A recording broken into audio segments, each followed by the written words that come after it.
गिरफ्तार। आपके चैनल के माध्यम से मैं कहना चाहूंगी बिहार सरकार को, जो कहते हैं कि बेटी बचाओ बेटी पढ़ाओ, जब बेटी बचेगी नहीं तो बेटी पढ़ेगी। बेटी को जन्म देने से पहले अब लोग डरेंगे, क्योंकि उन्हें इस जन्म देने से पहले लोग ये सोचेंगे अगर हमें बेटी हो जाएगी तो क्या पता अगला दरिंदा खुलेआम सड़क पे घूम रहा है और अगला शिकार मेरी बेटी कहीं ना फूल सी मासूम सी बच्ची ना हो जाए। ऐसे में तो कोई अपनी बेटी को जन्म देने से पहले ये बिहार के हमारे माननीय विधायक लोग और माननीय सांसद लोग क्यों पाप धोने प्रयागराज में ही बैठेंगे या ऐसे पापियों को भी सजा दिलवाने का काम करें।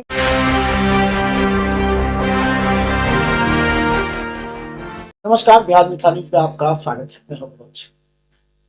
देखिए, कभी कभी कई ऐसे मुद्दे होते हैं जिससे सामाजिकता के साथ न्यायपूर्ण लड़ाई लड़ी जाती है और इसके लिए कोई सक्षम व्यक्ति किसी पीड़ित के साथ खड़ा होता है तो ये सबसे बड़ा पाप भी है और राहत। प्रियंका जी हमारे साथ, आप कभी कभी इनको देखते होंगे, घरेलू हिंसा पीड़ित महिला को न्याय के लिए थाने से लेकर के पुलिस से लेकर के उस घर तक भी वहां पहुंचते हैं। प्रियंका जी आपका स्वागत है। बहुत बहुत धन्यवाद। एक अहम मुद्दा हम आप चर्चा करेंगे कि आपने देखा होगा, जो कि काफी शर्मनाक भी हो जाता है कभी कभी। तो मुद्दा आपके सामने है, लड़ाई लड़ी गई है कई बात को लेकर के। सबसे बड़ा बात है किसी विधायक के आसपास इस तरह की घटना अगर घट जाए और पुलिस की संवेदनहीनता कहें कि वो पीड़ित परिवार को सही तरीके से न्याय के लिए बात करती है, तो उस परिस्थिति में आप अपनी रोल अदा कर रही हैं। आप जब मिलने जाती हैं पीड़ित परिवार से तो आपसे मिलने नहीं दिया जाता है, तो कैसा अनुभव करते हैं आप उस समय कि इस तरह एक पीड़ित परिवार को, जो कि पूरा सामाजिक रूप से सपोर्ट मिलना चाहिए उसको, वो मिल पा रहा है या उसमें कमी आ रही है? मैं सबसे पहले एक बात बता दूं सर, क्योंकि मैं आपकी बात समझ गई हूं और मैं कहना चाहती हूं कि सही बात है।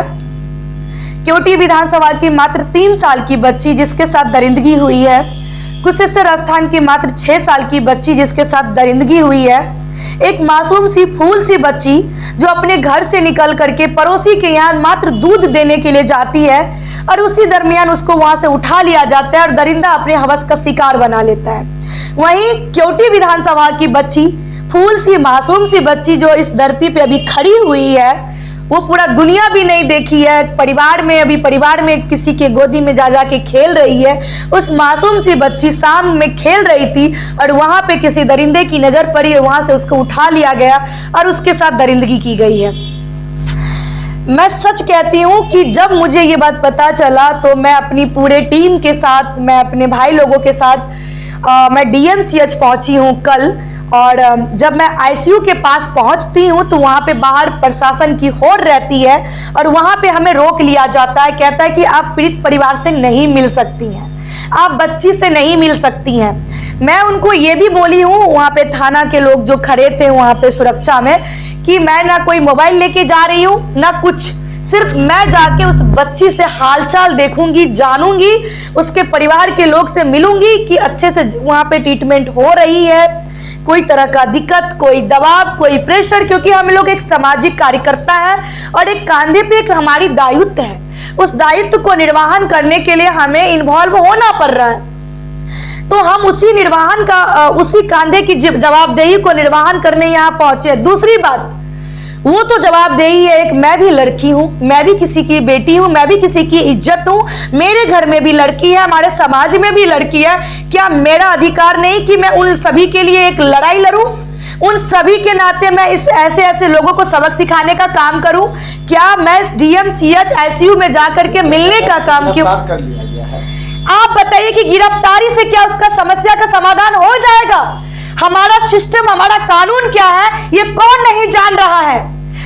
ऐसे ही अरेस्टिंग होगी और मैं आपको लिख के दे देती हूं कि आप लोगों के माध्यम से अगर इस बात को हर रोज नहीं जिंदा रखा गया ना, तो आए दिन नहीं, 1 से 1.5 महीने के अंदर वैसे दरिंदों को बेल मिल जाएगी, क्योंकि ना पीड़ित परिवार के पास पैसा है, ना वो धनी परिवार के व्यक्ति हैं, ना उनके पास कोई सिस्टम का पावर उसके साथ खड़ा है, ना कोई विधायक, ना कोई जनप्रतिनिधि उसके साथ खड़ा है। यहाँ तो विपक्ष भी मरा पड़ा है। आप देख लीजिए, जो लोग अपने जाति की हितैषी बताने वाले विपक्ष है, आज मर क्यों गया है?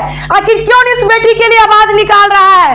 क्यों? किस बात के लिए, क्योंकि उन्हें पता है कि ऐसे ऐसे मामलों पे हमें वोट नहीं मिलने वाला है। उनको वोट मिलेगा हिंदू मुस्लिम की बात करने पे, उन्हें वोट मिलेगा जाति बात की बात करने पे, उन्हें वोट मिलेगा मजहब में बांटने पे, उन्हें वोट मिलेगा धर्म जाति और संस्कृति सभ्यता को भ्रष्ट करने पे। यही तो सवाल है कि क्या तेजस्वी यादव अगर आज अल्पसंख्यक या फिर अगर कहे किसी दूसरा ऐसा मुद्दा जिससे उनको वोट बैंक मिले उस पर जाते हैं, लेकिन तेजस्वी यादव खुद जो जिस पर वोट बैंक पर उनको काफी ज्यादा है कि वो हम इस वोट बैंक हमारा है, वो आज तक। आप किनकी बात कर रहे हैं? और उनको सर्किट हाउस में दही का मटका मिलेगा, उनके जात भाई के द्वारा तो दही काट के बाटी में लेके खाएंगे और रील डालेंगे सोशल मीडिया पे।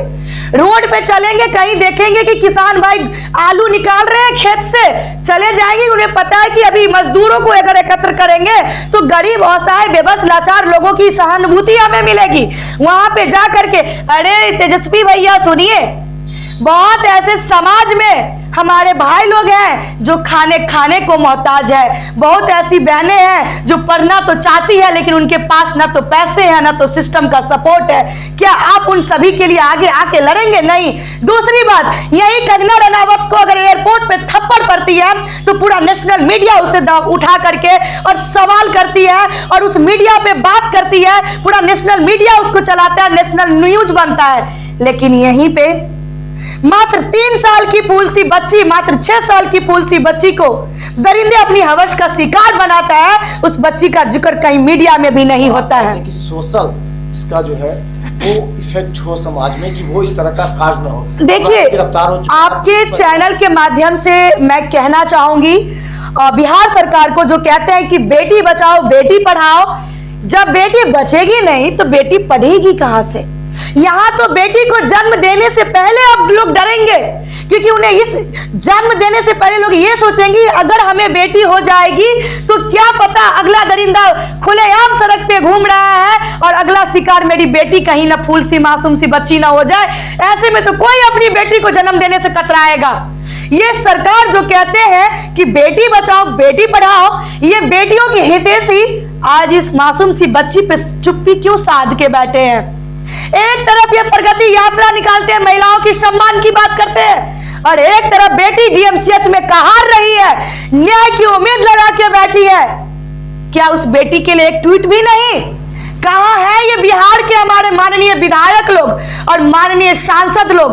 क्यों पाप धोने प्रयागराज में ही बैठेंगे या ऐसे पापियों को भी सजा दिलवाने का काम करेंगे? चलिए प्रियंका जी, एक चीज और आपको याद होगा 2-3 साल पहले भी ऐसी घटना घटी थी, उस समय भी डीएमसीएच में ही इसी तरह की घटना थी और हम बताएं बहुत से नेता आए, स्टेटमेंट देके चले गए, बड़े नेता भी, मुख्यमंत्री तक से बहुत लोग आए थे, लेकिन उसके पीछे क्या हुआ उसके बाद कोई नहीं जानता।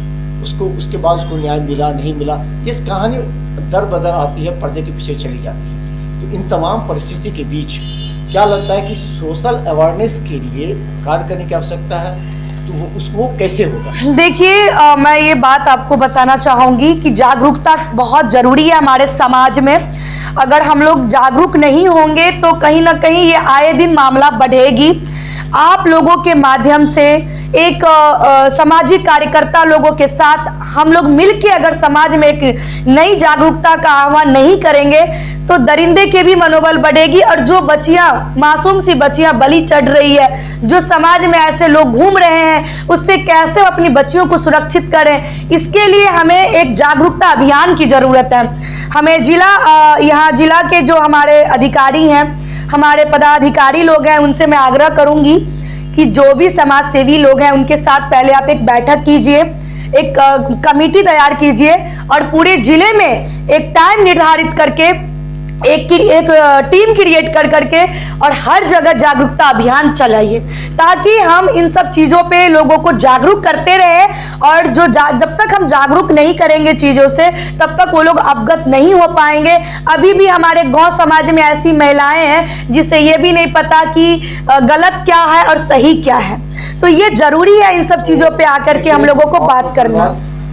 ये आप आक्रोश देख रहे होंगे और आश्चर्य का विषय यह है कि इसे राजनीतिक रंग, क्योंकि आज शांभवी चौधरी जो कि वो सांसद है वो आज पहुंची है। एक सांसद या आज विधायक पहुंचता है, उसके बाद राजनीति शुरू होती है। सब आएंगे, पक्ष विपक्ष पर लगेगा, लेकिन सवाल यह है कि उस पीड़ित परिवार को न्याय कैसे मिलेगा, समाज में अवेयरनेस कैसे आएगी, ताकि इस तरह की घटना दिखाई ना जा सके।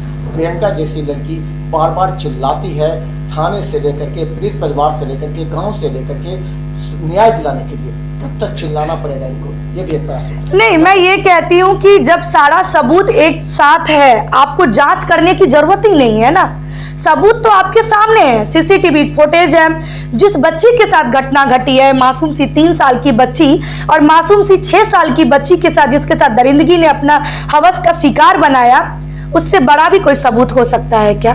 जब वो बच्ची खुद आपको बयान दे रही है, बता रही है चीजें, फिर आप किस जांच का इंतजार कर रहे हैं? अगर आप दरिंदों को अविलंब सजा नहीं सुनाते, सजा क्या, ऐसी सजा होनी चाहिए जो दोबारा वो समाज में दिखे नहीं। उसे दूसरे वाले जो दूसरा लोग ऐसा है जो करने के लिए, जो आगे लोग ऐसा सोचे, ऐसी सजा मिले इस दरिंदे को कि अगला जो है वो सतर्क हो जाए, समझ जाए कि अगर हम ऐसा काम करेंगे तो हमें भी यही सजा मिलेगी। कठोर से कठोर सजा की जरूरत है, जिसका ना तो समाज में कोई जगह है, ना जेल में कोई जगह है, ना चार दीवालियों में कोई जगह है। उसका जगह अगर है तो भगवान के पास होना चाहिए। ऐसी सजा मिलनी चाहिए दरिंदे को। धन्यवाद प्रियंका जी को, क्योंकि अब इस मुद्दे पर राजनीति शुरू होगी। हम आपको हर अपडेट दिखाएंगे, क्यों आते हैं डीएमसीएच में बयान देके चले जाते हैं, या फिर इसके पीछे जो एक सोशल अवेयरनेस है वो करेंगे। धन्यवाद प्रियंका जी आपको। बहुत बहुत धन्यवाद। आपके चैनल के जितने भी दर्शकगण हैं सभी को मेरा प्रणाम। और आप लोग यूं ही अपना प्यार आशीर्वाद इस बेटी पे बना के रखिए, और इस चैनल को भी आप लोग सब्सक्राइब, अगर फेसबुक पे है तो फॉलो जरूर करें, और इनको भी आप लोग भर भर के आशीर्वाद दें। बहुत बहुत धन्यवाद। धन्यवाद।